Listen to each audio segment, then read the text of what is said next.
Hey, so in this video, I'm going to share with you a really quick and easy Zap to set up so that any new clients that you add to your Pixie workspace can automatically get added to a mailing list in something like Mailchimp. But it could be any other email marketing tool that you use. It could be ConvertKit, Drip. I know there's hundreds of others that integrate with Zapier.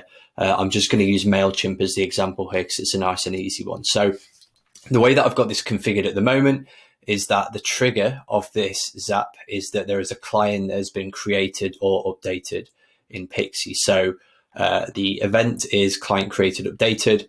And then with the trigger, all I've done is I've just picked up one of the recent ones that's happened in our workspace as an example, just to double check that that it's working. That's all nice and straightforward, which means we can move on to step number 2. So I've integrated this with a Mailchimp account. Again, like I said earlier, you could integrate it with any email marketing account if you wanted to. The event is going to be to add update a subscriber. Depending on what you use, subscriber might be called contact. It could be called something different.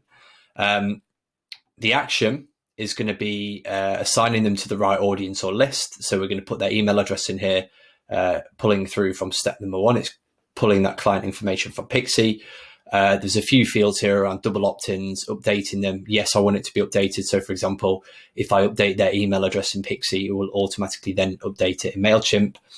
Groups I've left blank, but tags is something that I'm going to use because what I want to be able to do in Mailchimp is to segment the people in there. So the first tag that I'm applying to everybody is a client tag.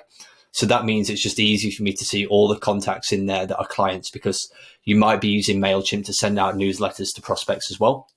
So by having a client tag, straight away you can run a report and say, show me all of my clients in Mailchimp, and you'll have that fully up-to-date list, and that will be completely in sync with what's in Pixie. The second tag that I've created is using, if I click off tags and click on custom, I'm using the client type from Pixie. So I'm pulling that client type through, and that's going to be added as a tag to the record in Mailchimp. But what that's going to allow me to do is to be a bit more segmented with the emails that I send from Mailchimp. So for example, if I wanted to send out a newsletter to all of my limited company clients to let them know how the budget has impacted them, or how, you know, the latest changes to company taxes are going to affect them, then I can easily use that tag to search for them. And exactly the same way with if the client type was individual and you wanted to send out a newsletter about upcoming tax return deadlines or tax return information, you're able to pull those reports and use those tags a little bit better. So I'd recommend using those two at an absolute minimum, regardless of whatever email tool that you're using.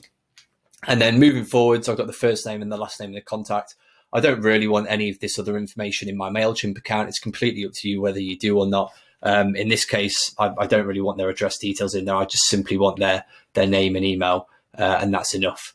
Once that's done, just give it a test, make sure it all works. It should be working fine. You can see here I've got this example that I've zapped through, Polly Pocket, and then at the top here where it says tags, you can see it's got 2 tags, limited company and client. And what that means, if you're a Mailchimp user, is that I can use this tags feature here. I can see which tags I've got, and then I'm able to drill into these and see how many people are associated with each of the tags, and then send out different emails, different campaigns, and different newsletters accordingly. So hopefully that makes sense. Nice and simple one to get set up. Obviously, you can use Pixie to send emails, right? You can still send bulk emails to your clients from Pixie. I'll just show you very quickly if you're not already familiar with that. If you come to the client list here, I could email everybody in one go by just ticking this box at the top, send new email, and that will send out a plain text email from Gmail or Office 365, depending on what you use. That's completely fine. And you could also do the segmenting and the filtering in Pixie as well. You know, you can use these filters at the top to say, show me all of my individual clients, and just send an email to those.